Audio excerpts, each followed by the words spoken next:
1990, I joined the Canadian Armed Forces, the Royal Canadian Regiment, looking for direction, lost. I found brotherhood and friends.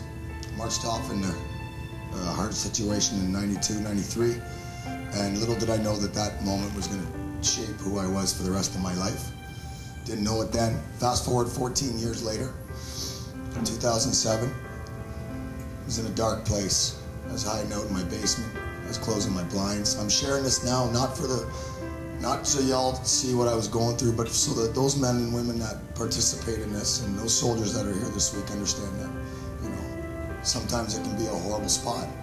And I was closing my blinds, turning off the lights, and I was checking out. I was done. Cost me my marriage to a beautiful woman. Cost me a lot of things at the end of the day.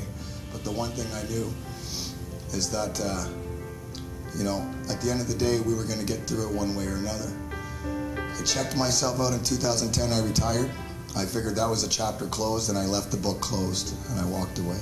I thought I went through psychological help and to help me out with all my problems, and I thought I had it conquered.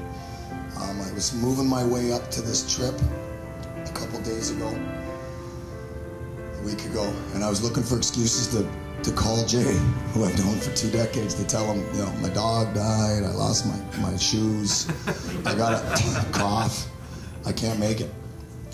And I just stopped myself from making that call. This is the first time I've been launched back in with friends and soldiers and veterans. I purposely checked myself out of that environment thinking it was the best way to go forward. Came up here thinking I was going to get a swag trip and play some good golf, because I'm not afraid to say it, I'm a golfer. And I was looking forward to some good golf courses. And by Monday, by the end of Tuesday, my scorecard had checked itself in my suitcase, and I had moved on to bigger and better things.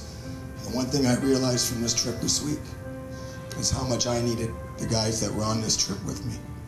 I came here thinking that I was going to be able to throw some good scores downrange and maybe earn my trip or my chance at trip to Scotland. And I can tell you now, at the end of the day, I don't really care about going there. I know it's important, and I know if I get to go there, that's great.